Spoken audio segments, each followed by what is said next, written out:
할렐루야. 네, 오늘도 예배 나온 여러분들 가운데 하나님의 은혜와 축복과 평강이 가득 넘치기를 축복합니다. 네, 오늘은 가인에게 베푸신 은혜라는 제목으로 말씀 나누도록 하겠습니다. 여러분, 로또 복권 1등 당첨되면 뭐 하시겠습니까? 네, 집 사고 차 사고 싶으세요? 네. 어느 어렵게 살아온 50대 부부가 있었습니다. 이 부부에게 1등 로또 1등 당첨이라는 행운이 찾아왔어요. 그동안 아내는 경제적으로 무능력한 이 남편을 대신해서 노점상에서 물건을 팔면서 근근히 가정 생활을 이어왔습니다. 그러던 어느 날 이 남편이 로또 복권을 사갖고서는 이 로또 복권 1등에 당첨됐어요. 당첨금이 얼마인지 아십니까? 무려 7억 8천만 원이에요. 7억 8천만 원. 근데 이때부터 남편이 변하기 시작했습니다. 지속적인 폭언을 하며 아내를 무시했다고 합니다.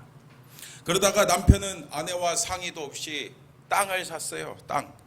그 이후로 남편과 아내는 심하게 다투었습니다.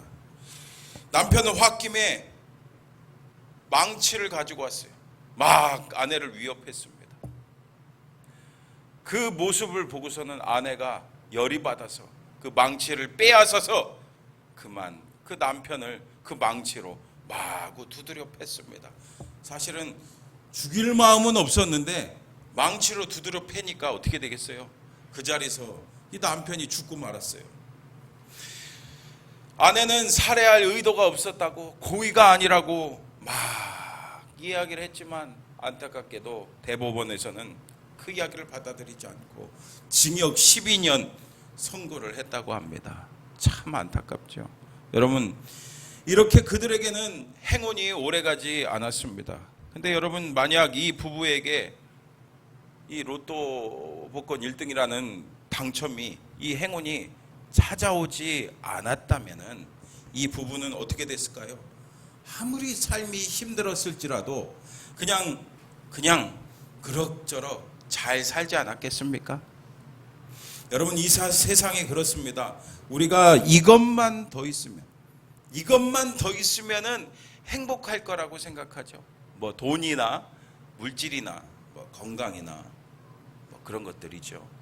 이것만 더 있으면, 내가 아파트만 좀 더 있으면, 내가 그랜저는 좀 요즘엔 그렇게 안 비싸. 뭐가 비쌉니까, 여러분? BMW, 벤츠만 있으면 내가 더 행복하겠다고 그렇게 생각을 하는데, 여러분, 그것이 있다고 우리 인생에 더 큰 행복이 찾아올까요? 사실 하나님께서 처음 세상을 만드실 때 뭐라고 하셨습니까? 보시기에 심히 좋았더라 라고 이렇게 말씀하실 정도로 처음 세상은 참 아름다웠어요. 한마디로 처음 세상은요, 행복한 세상이었습니다. 하지만 오늘 이 사건뿐만 아니라 오늘 우리가 살고 있는 세상은 어떻습니까? 여러분 다 알다시피 이 사건 말고도 TV를 틀면은, 뉴스를 보면은 살인, 강도, 강간 뭐 등등, 여러분 헤아리기도 어려운 수많은 사건 사고가 납니다. 이 사건이 터지고 나서 조금 있으면 잊을만 하면 또 사건이 터지죠. 요즘에도 빚 때문에 많은 사람이 죽었잖아요. 그리고 요즘에 또 교권 침해, 그렇죠? 그 사건이 터지지 않았습니까? 온 나라가 난립니다. 근데 여러분, 이것이 언제부터일까요? 우리는 그것을 성경에서 발견할 수 있습니다. 여러분, 1절 2절 말씀 같이 볼까요? 같이 읽어볼까요? 시작. 아담이 그의 아내 하와와 동침함에 하와가 임신하여 가인을 낳고 이르되 내가 여호와로 말미암아 득남하였다 하니라. 그가 또 가인의 아우 아벨을 낳았는데 아벨은 양치는 자요 가인은 농사하는 자였더라. 아멘. 여러분, 가인이 누구래요? 1절 말씀 보니까 그는 아담과 하와 사이에 처음으로 태어난 아들이었어요. 여러분, 첫 자녀를 태어났을 때, 그 첫 자녀가 태어났을 때 여러분 기분이 어땠습니까? 여러분 기가 막히죠. 이거는 진짜 너무나도 귀하고 너무나도 이쁘고 너무나도 사랑스럽고 진짜 눈에 넣어도 안 아플 정도로 너무너무 귀한 자녀입니다. 저도 자녀를 낳기 전에는 잘 몰랐는데 저와 비슷한 그 자식이 있으니까 얼마나 우리에게 기쁨을 줍니까? 그죠? 행복을 줍니다. 그런데 그것도 잠시뿐. 그 뒤에 누굴 낳았대? 또 아벨을 낳았다고 합니다. 저도 자녀가 2명 있습니다. 똑같이 아이들을 사랑하려고 무진 노력하고 있지만 어느새 나도 모르게 비교하고 판단하고 있을 때가 있더라고요. 사실 여러분 어떻습니까? 10손가락 깨물어 안 아픈 손가락 없다고 하지만 10손가락 중에 조금 더 아프고 조금 덜 아픈 손가락이 있지 않아요? 근데 여러분 저와 여러분만 그렇겠습니까? 오늘 우리가 이 가인과 아벨의 이름을 보면은 분명히 알 수가 있습니다. 에덴에서 쫓겨난 후 하와는 첫 아들을 낳고 뭐라고 외쳤대요? 내가 여호와로 말미암아 등남하였다. 첫 아들을 얻고 어둠이라는 뜻으로 가인이라고 이름을 붙였습니다. 근데 이것을 원어로 보면은 하와가 한 말은 아들을 얻었다는 것이 아니라 남자를 얻었다. 내가 남자를 얻었다라는 외침이에요. 여기서 남자를 뜻하는 히브리어 이쉬거든요. 이쉬. 들어보셨죠? 이쉬. 이것은요 아기를 지칭할 때는 쓰는 단어가 아닙니다. 어른 남자를 향해 쓰는 단어죠. 하지만 이렇게 하와는 처음 태어난 아들에게 이쉬, 내가 남자를 얻었다 라고 이렇게 외쳤습니다. 이것은 여자가 남자에게서 나온 것처럼 이제 남자가 여자에게서부터 나왔다는 기쁨의 외침이었어요. 마치 아담이 하와를 보고 외친 것처럼 이제 하와는 자신의 몸을 통해서 나온 그 남자를 보고서는 기뻐 외친 거예요. 그러면 여러분 왜 이렇게 하와가 기뻐하면서 남자를 낳았다고 그렇게 외쳤을까요? 아담과 하와 사이에 죄가 들어오자 그 사이가 이 아담과 하와 사이가 처음에는 굉장히 평화롭고 기쁘고 행복한 사이였잖아요. 그렇죠? 그런데 죄가 들어오기 시작하자 이 부부 사이도 비교하고 시기하고 질투하고 갈등하기 시작합니다.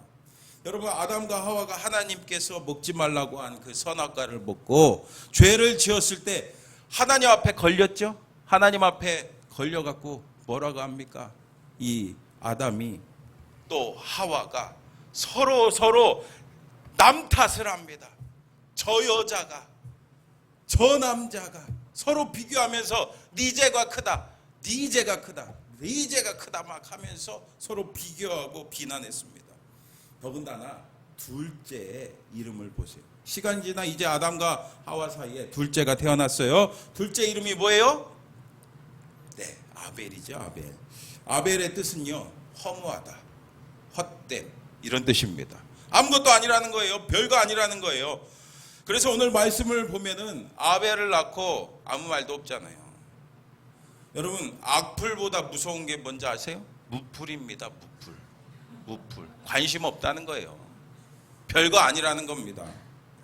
아담과 하와는 자녀들이 하나님께서 주신 선물로서 자녀를 주심에 대해서 마땅히 감사해야 되는데 아담과 하와는 자신들이 서로 비교하고 서로 비난하고 판단하잖아요. 그렇기 때문에 마찬가지로 자녀들을 놓고서는 비교하고 차별하고 판단하고 그렇습니다. 이렇게 비교하고 시기하고 차별하는 아담의 가정은요 건강한 가정이 아니었어요. 그러다 보니까 어떤 일이 벌어집니까? 자식은요 부모의 거울이잖아요. 닮습니다. 우리 자녀가 왜 그럴까? 여러분 자녀를 판단하기보다는 자신을 먼저 돌아볼 줄 알아야 됩니다. 오늘 이렇게 시간이 흘러서 가인과 아벨은요 직업을 갖습니다. 3, 4절입니다. 같이 읽어볼까요? 시작. 세월이 지난 후에 가인은 땅의 소산으로 양의 첫 새끼와 그 기름으로 드렸더니 여호와께서 아벨과 그의 제물은 받으셨으나 아멘. 시간이 지나서 가인과 아벨은 이 각각 농부 그리고 목자로서의 삶을 살아갑니다. 그리고 자신들이 거둔 그걸 가지고 하나님께 제사를 드리죠. 가인은 뭘로 드립니까? 땅의 소산 곡식으로 하나님께 제사 드리고, 또 아벨은 뭘로요? 그 목자로서 양의 첫 새끼와 그 기름으로 이렇게 하나님께 제사를 드렸어요. 하지만 5절에 무슨 일이 발생합니까?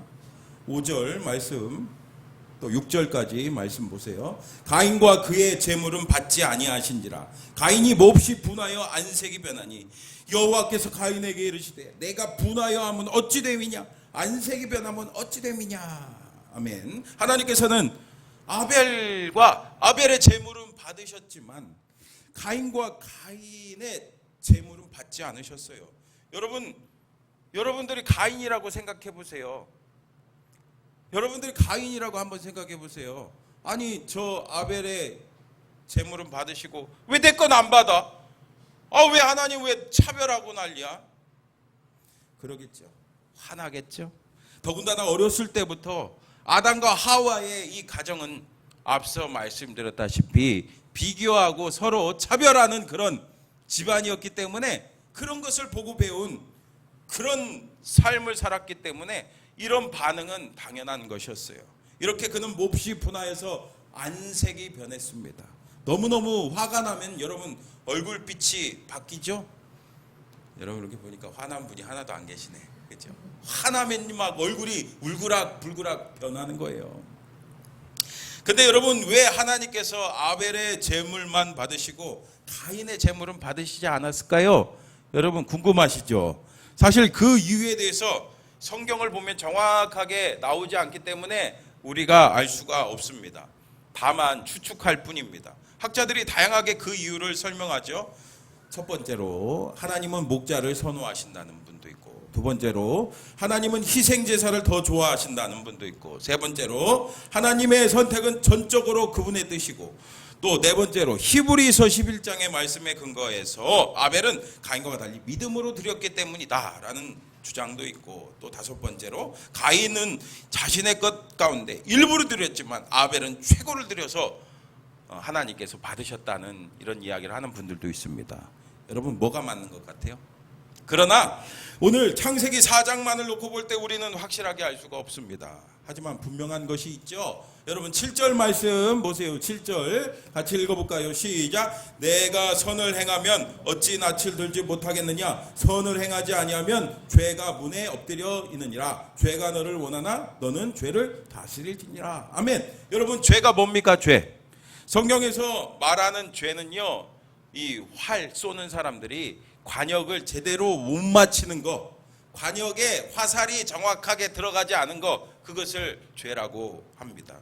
그러니까 가야 할 길을 바로 가지 않고 벗어나는 거, 관역에서 벗어나고 길에서 벗어나고, 그것이 바로 죄라고 말하고 있습니다. 그래서 악을 행하는 거, 악한 것을 행하는 거, 그것을 행하는 거, 그것이 물론 죄지만 그것뿐만 아니라 7절에서 말씀하는 것과 같이 선을 행하지 않는 것, 선을 행하지 않는 것도 역시 죄라는 것을 아시기 바랍니다. 그러므로 오늘 7절 말씀을 통해서 분명히 가인에게 잘못이, 죄가 있다는 것을 우리가 알 수가 있죠. 그 죄가 무엇인지 오늘 말씀에 나와 있지 않아서 확실하게 알 수 없습니다. 하지만 확실한 것은 가인이 하나님 앞에 범죄했고, 그것 때문에 그의 재물이 하나님 앞에 드려지지 못했다는 겁니다.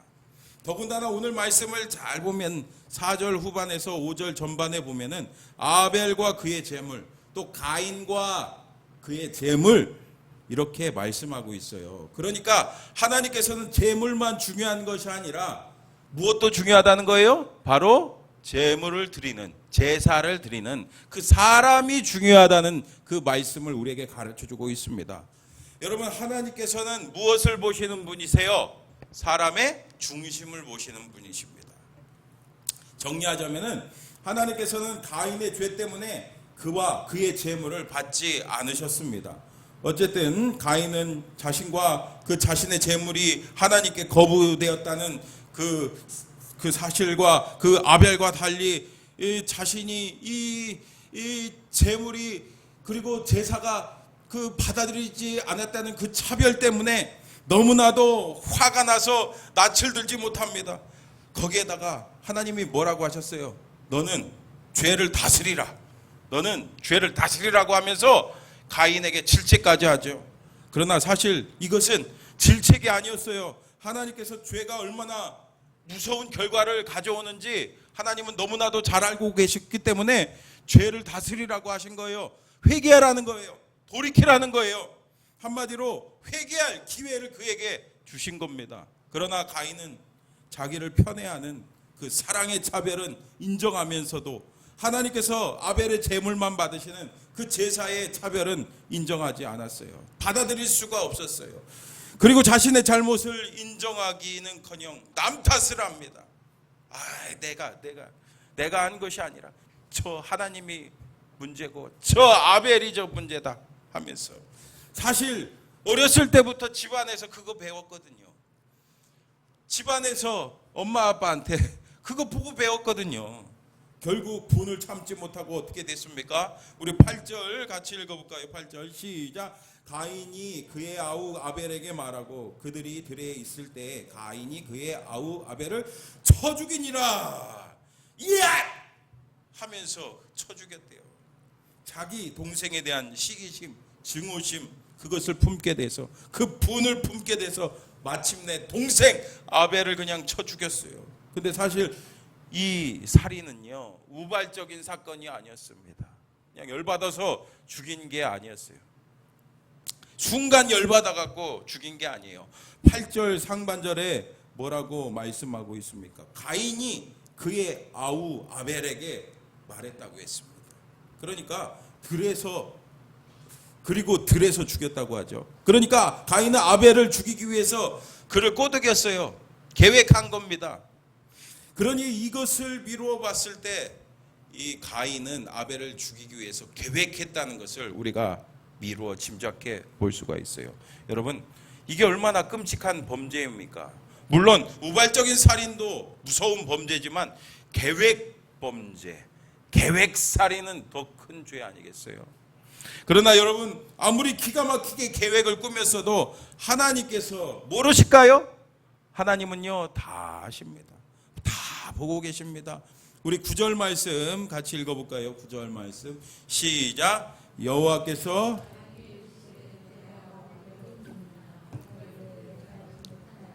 내가 내 아우를 지키는 자니까. 아멘. 하나님께서 가인에게 뭐라고 물으십니까? 내 아우 아벨이 어디 있느냐 물으시죠. 여러분, 하나님께서 생각해 보세요. 하나님께서 아벨이 어디 있는지 모르셔서 물으셨을까요?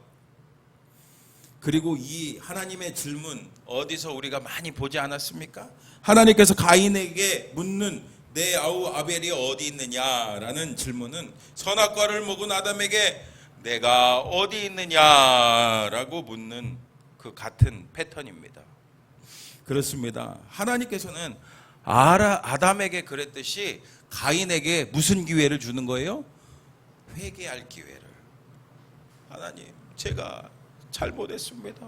제가 그만 분을 참지 못하고 아우 아벨을 쳐 죽였습니다. 이렇게 고백했으면 참 좋았을 텐데 여기서 회개했다면 어떻게 됐을까요? 하지만 가인의 대답은 뭡니까? 내가 알지 못하나이다. 내가 아우를 지키는 자이니까. 여기서 가인이 내가 내 아우를 지키는 자냐는 반문은요, 우리 인간의 죄의 속성을 잘 보여주고 있는 겁니다. 여러분, 죄의 속성은 어떻습니까? 숨기고 감추고 거짓말하고 오히려 적반하장, 비난하는 속성이 있습니다. 가인은 하나님의 질문에 대해서 모른다고 거짓말하고 오히려 하나님께 불평하고 짜증스럽게 반항합니다. 아벨을 찾으신 하나님 앞에서 자신은 죄가 없다고, 자신은 잘못이 없다고 주장하며 살인에다가 반항의 죄, 거짓말하는 죄까지 더합니다. 여러분, 죄가 그래요. 죄는요 또 다른 죄를 낳습니다. 죄는요 그 죄를 덮기 위해서 더 큰 죄를 낳습니다.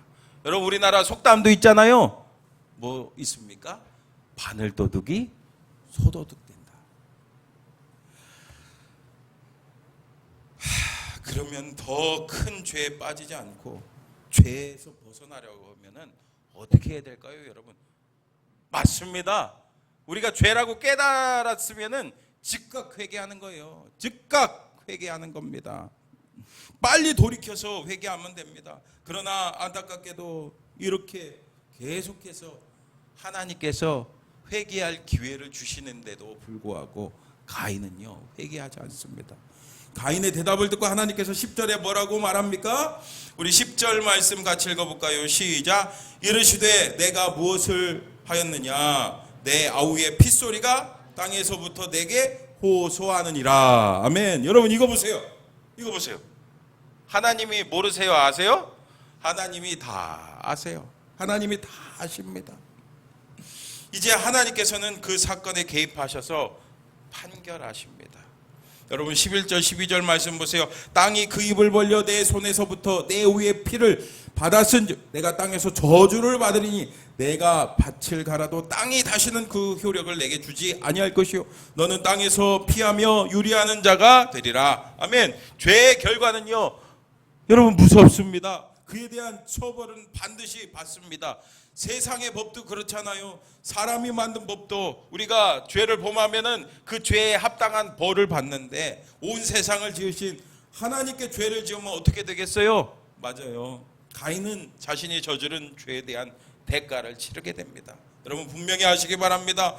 우리가 죄를 지으면 숨기고 감추고 거짓말하고 어떻게든 은폐하려고 하지만 결국 그 죄는요 다 드러나게 되는 거예요. 하나님 앞에 여러분 다 드러나는 겁니다. 그리고 그 죄에 대한 그 처벌이 있습니다.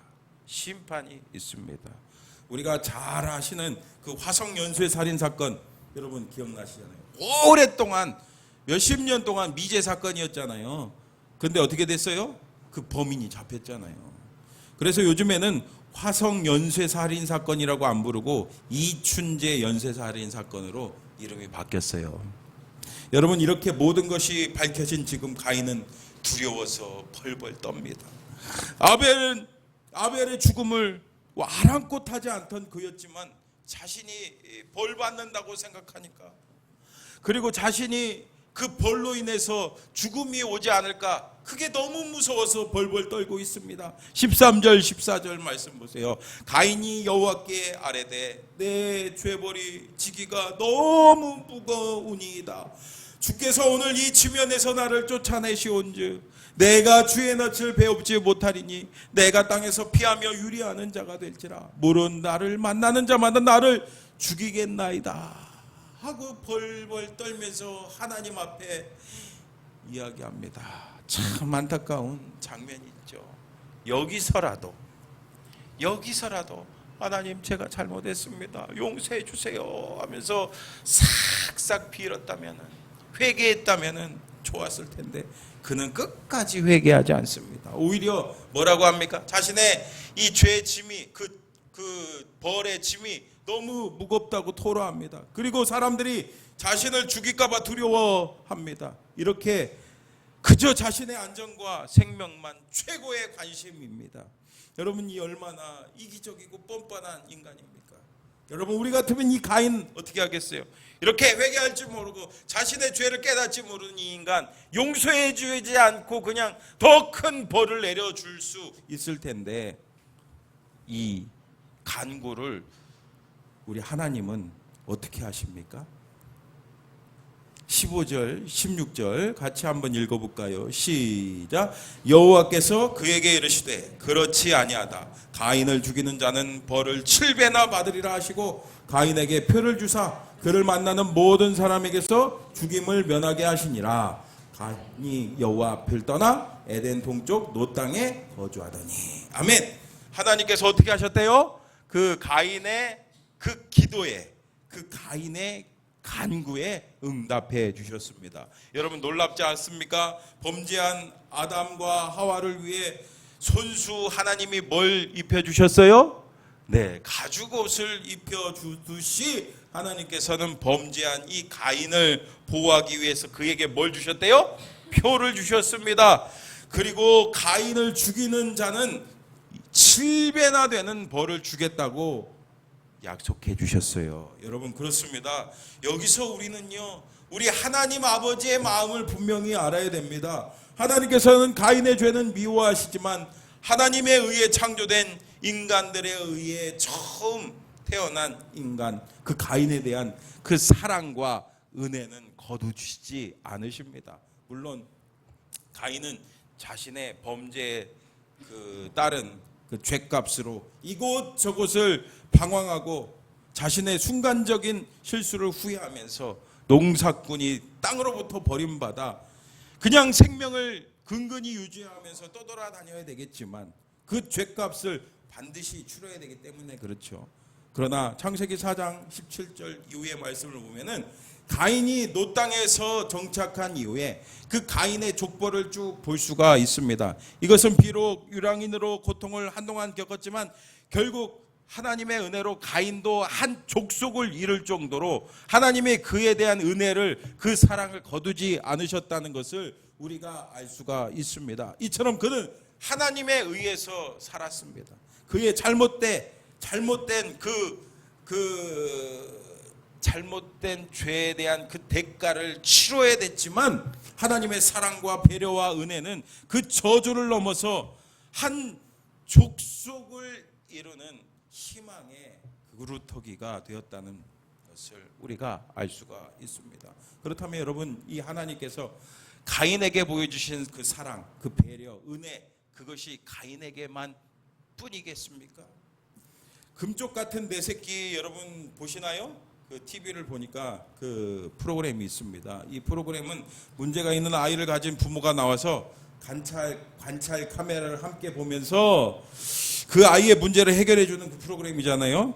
어느 날은 한 아이가 나왔어요. 그 아이는 6살인데 엄마를 너무너무 힘들게 했습니다. 그 이유는 틈만 나면은 엄마 배꼽을 팠어요. 엄마 배꼽을 막 손가락으로 막 파는 거예요. 그래서 이 아이의 부모가 이 6살 아들 때문에 고민이 돼서 의뢰하기 위해서 나왔어요. 관찰 카메라를 보니까 아들은 엄마 배꼽에 수시로 손을 갖다 댑니다. 원피스 치마를 입으면은 막 사람들이 있든 없든 그 치마를 들쳐갖고 그 안에 들어가서 손가락으로 그 배꼽을 파는 거예요. 그리고 잘 때도 딱 달라붙어서 그냥 생각만 해도 힘드시겠죠? 딱 달라붙어서 그냥 잘 때도 계속 배꼽을 파니까 이 잠을 잘 수 있겠어요? 이 엄마가 이 배꼽에다가 청테이프를 막 붙였는데도 그 청테이프를 막 떼고 그 배꼽을 막 파는 거예요. 그러다 보니까 배꼽이 어떻게 됐어요? 막 피가 나고 곪기 시작합니다. 염증도 생겼습니다. 근데 이 아이의 행동을 살펴본 그 오은영 박사가 나오잖아요. 오은영 박사는 부모에게도 문제가 있습니다. 부모에게도 문제가 있다는 분석을 내놨어요. 그가 지적한 문제는 엄마가 아이를 아이로 대하지 않는다는 거예요. 아이를 아이로 대하지 않는데요. 놀이방에서 함께 시간을 보내는데 그 모습을 관찰했습니다. 엄마는 정말 아이를 아이로 대하지 않고 동갑내기 친구로 대하더라고요. 아이가 고른 보드게임 장난감을 못마땅하게 여기면서 하기 싫다고 정색했습니다. 그리고 자기는 낚시 장난감을 가지고 놀고 싶다고 하는 거예요. 그래서 아이는 할 수 없이 절충해서 원숭이 떨어지는 게임 여러분 아시죠? 이렇게 빼면은 원숭이 떨어지는 거. 그 게임을 하는데 조금 놀아주다가 지루해하면서 너무 지루하다라는 표정을 짓는 거예요. 근데 아이를 보니까 이 아이는 노는 내내 엄마의 표정을 살피는 거예요. 엄마가 즐거워하나, 엄마가 행복해하나, 그 엄마의 모습을 살피는 모습이 카메라에 잡혔습니다. 마침내 아이는 눈치를 보면서 처음에 엄마가 골랐던 뭡니까? 낚시 장난감을 가지고 오면서 엄마 이거 같이 놀자 그러는 거예요. 이렇게 엄마를 오히려 달래주었다고 합니다. 이렇게 바꾸어 주었지만 엄마는 굳은 표정으로 말도 한마디 없이, 아이는 놀이를 주도하면서 와, 물고기 진짜 잘 잡힌다 하면서 그 어색한 분위기를 바꾸려고 노력했다고 합니다. 그런 아이의 모습에 모두 관찰 카메라를 보는 그 스튜디오에 있는 사람들이 안타까워하면서 눈물을 흘렸습니다. 이 오 박사님도 눈물을 보이면서 이렇게 말했어요. 아이는 아이로 대해야 합니다. 사랑을 표현해 주세요. 이어서 그 오은영 박사가 이렇게 말했어요. 아이가 부모에게 사랑을 느끼지 못해 배꼽에 집착하는 겁니다. 하지만 아이에게 배꼽은 썩은 동아줄 뿐입니다 하면서 강하게 이야기했습니다. 제작진과 속마음 인터뷰에서 아이는 이렇게 말했어요. 엄마 아빠 기분 좋아 보일 때 나도 좋아. 그런데 엄마 아빠 기분을 좋게 하는 방법을 모르겠어. 여러분, 이 엄마가 아이를 사랑하지 않을까요? 이 엄마는 이 아이를 무척 사랑해요. 무척 사랑하니까 이 TV에 나오면은 얼굴이 좀 그렇잖아요. 얼굴 팔리잖아요. 세상 말로. 그런 부끄러움에도 이 사건을, 이 문제를 의뢰한 거 아니겠어요? 근데 표현이 서툴렀던 겁니다. 그리고 프로그램 마지막쯤에 엄마가 오은영 박사하고 상담하는 장면이 나왔는데 그 이유가 밝혀졌어요. 여러분, 뭘 것 같아요? 본인도 울면서 이야기하는데 어렸을 때부터 부모님으로부터 제대로 된 사랑을 받아보지 못했다는 거예요. 오히려 부모님에 대한 아픔과 상처가 많다는 이야기를 했습니다. 그러니까 결국 엄마는 사랑을 받아보지 못하니까 사랑을 받아봤어야지 그 사랑도 표현하는 법을 알잖아요. 그게 서툴렀다는 겁니다. 여러분, 어떻습니까? 마찬가지로 오늘 가인이 만약에 가정에서 아담과 하와의 그 가정에서 충분한 사랑을 받고 자랐다면은 어떻게 되었을까요? 그러나 오늘 가정의 원형이라고 하는 아담과 하와의 가정은요, 문제투성이 가정 아닙니까? 여러분, 그 이유가 뭘까요? 바로 죄 때문이었어요. 죄 때문. 여러분, 오늘 우리도 마찬가지입니다. 우리도 잘 살고 싶지만, 행복하게 살고 싶지만 우리가 그렇게 살지 못하는 이유가 뭡니까? 우리도 죄인이라 내가 죄인이라 부족하고 연약한 부분이 너무나도 많기 때문입니다. 그래서 서로 사랑하기보다는 때로는 서로 상처 주고 아픔 주고, 오늘날 많은 사람들이 그래서 현대판 가인이 돼서 이곳저곳을 헤매면서 유랑하면서 살아가고 있는 겁니다. 하지만 추악한 죄인인 가인을 향한 그 하나님의 사랑과 배려와 은혜가 끊어지지 않았듯이 지금 오늘 여기에서도 우리를 향한 그 하나님의 사랑과 은혜는 끊어지지가 않는 줄 아시기를 바랍니다. 제가 지난주에도 말씀드렸잖아요. 선행은총, 그렇죠? 기억나시죠? 하나님은 우리가 죄를 지었을 때 먼저 우리를 향해 은혜와 사랑을 베풀어 주셨습니다. 그래서 오늘 하나님 아버지께서는 우리에게 누구를 보내주셨어요? 맞습니다. 바로 예수님을 이 땅에 보내주셨습니다. 로마서 5장 8절 말씀 우리 같이 읽어볼까요? 로마서 5장 8절 말씀 시작. 우리가 아직 죄인 되었을 때에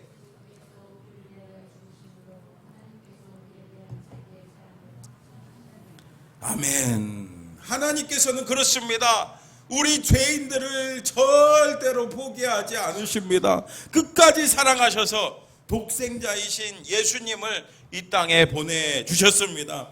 예수님은 이 땅에 오셔서 우리를 위해 대신 십자가에서 엄청난 고통과 아픔, 그것을 대신 짊어지시고 대신 당하시고 우리를 위해서 십자가에서 돌아가셨어요. 그래서 그 십자가를 통해서 우리는 죄의 문제, 죽음의 문제 해결할 수가 있습니다. 구원받을 수가 있습니다. 이번 성경학교 주제가 뭔지 아세요, 여러분? 하나님의 선물이에요. 하나님의 선물로 우리에게 구원 주시고 우리에게 천국을 주시는 우리 하나님인 줄 믿으시기를 축복합니다. 그렇습니다. 우리가 아무리 부모님한테 사랑을 받지 못하고 다른 사람들한테 사랑을 받으려고 노력하고 노력해도 채워지지 않습니다. 그러나 우리는 예수 그리스도 안에서 완전한 사랑을 체험할 수가 있는 줄 아시기를 바랍니다. 완전한 하나님의 사랑과 그 은혜를 체험하시기를 축복합니다. 정말 얼마나 하나님이 나를 사랑하시는지, 얼마나 하나님이 나를 사랑하시는지 그것을 제가 이렇게 말로 하지만 꼭 느끼고 체험하시기를 축복합니다. 그래서 더 이상 우리는 아담의 후손으로서 아담을 닮고 가인을 닮는 것이 아니라 우리의 진정한 영적인 아버지 되신 아버지 하나님, 그리고 예수 그리스도를 닮아가는 저와 여러분 되시기를 축복합니다. 몇 해 전에 성탄절에 한 신문 기사를 봤어요. 내용은 이렇습니다. 한국 장기 조직 기증원에 있었던 일인데, 지난 12월 25일 생명을 살리는 의사로서 남을 돕는 것을 인생의 목표로 삼았던 김시균 씨가 삼성 서울병원에서 간, 신장, 각막에 조직 기증을 하고 아름다운 마무리를 했습니다. 김시균 씨는 1960년 대구에서 8남매 중에 7째로 태어났으며 경북대학교 의과대학을 졸업하고 정신과 의사로 환자들을 치료하는 삶을 살았습니다. 여행과 등산, 노래 부르는 것을 좋아했고 세 딸과 함께 미용실도 함께 가주는 자상한 아빠였습니다. 평소 남을 돕는 것을 좋아하며 월드비전을 통해 15년간 5명의 아이에게 꾸준히 기부를 했고, 누구에게나 친절하고 부드러운 성격으로 집에 돌아와 쉬는 날에도 환자 걱정을 하는 마음이 따뜻한 사람이었다고 합니다. 그런데 12월 20일 크리스마스가 이제 며칠 안 남은 12월 20일이죠. 가족과 함께 주말을 보낸 후 다음날 출근을 위해 병원 인근 사택 엘리베이터 앞에서 갑자기 쓰러졌대요. 급하게 119 구급차로 이송했는데 뇌출이었던 거예요. 뇌출혈이었던 겁니다. 뇌사 추정을 받았고 치료를 위해 삼성 서울병원으로 이송했지만 상태가 호전되지 않았어요. 그래서 평소 김시균 씨는 후배 의료진들을 위해 만약 본인이 죽게 된다면은 의과대학 해부학 실습을 위해 시신을 기증하겠다고 말했었고, 그 뜻을 지켜주고자 가족들은 이렇게 기증을 결정하게 됐다고 합니다. 김시균 씨의 기증을 담당했던 한국장기조직기증원 중부지부 박수정 코디네이터가 이렇게 말했습니다. 아픈 환자를 치료하던 의료진이 삶의 마지막 순간에도 아픈 이들을 위해 아낌없이 내주셔서 기증자와 가족에게 감사드립니다. 그리고 슬픔 속에서도 새 생명을 얻을 분들을 생각하며 기증을 하겠다고 성탄절에 뵌 아기 예수를 닮은 가족들의 마음을 오랫도록 간직하겠습니다. 그리고 김시균 씨는 삼성 서울병원 장례식장에서 3일장을 치르고 시안 가족 추모 공원에서 잠들었다고 합니다. 그리고 기사 마지막에 이렇게 쓰여 있습니다. 여러분 잘 들어보세요. 동해에 위치한 병원 의사로 평생 봉사하는 삶을 살았던 그는 독실한 기독교인으로 평소 신앙처럼 크리스마스에 6명을 살려서 더 큰 감동을 주었다 라고 이렇게 기사를 마쳤대요. 여러분 누가 생각나십니까? 어떻습니까? 누가 생각나세요? 오늘 죄악이 가득한 가인에게 하나님께서 직접 가인을 찾아와서 회개할 기회를 주시고 대화하고 위로하고 새 삶의 방향을 인도해 주셨어요. 비록 살인자였지만 하나님은 그를 버리지 않고 누구도 그를 해하지 않도록 표를 주셨습니다. 뿐만 아니라 그가 에덴의 동쪽 노 땅에 정착해서 살도록 인도해 주셨어요. 사실 이것은 전적으로 하나님의 보호와 인도하심이 아니었으면 불가능한 일이었어요. 이렇게 하나님께서는 가인의 죄를 꾸짖고 벌은 내리셨지만 하나님께서는 그를 끝내 버리지 않고 오히려 새 삶을 살도록 인도해 주셨습니다. 사랑하는 성도 여러분, 우리도 이 하나님 아버지의 마음을 분명하게 알아야 됩니다. 그리고 우리 하나님의 마음을 닮아야 됩니다. 그러므로 우리가 정말 예수님을 믿고 예수님이 내 삶의 주인이시라면 이제 더 이상 죄악된 가인과 같은 죄인된 모습으로 살지 마시고 예수님의 보혈 의지에서 회개하고 그 모습에서 벗어나 우리 주님을 닮아가야 될 줄 믿습니다. 그래서 아직도 자신이 영적인 가인이라는 사실을 그걸 깨닫지 못한 사람들에게 하나님의 사랑과 은혜를 여러분들의 삶을 통해서 증거하시기를 주님의 이름으로 축복합니다. 그래서 여러분들이 속한 어느 곳이든지 하나님의 나라가 임할 수 있도록 하나님 앞에 크게 쓰임받는 저와 여러분 되기를 축복합니다.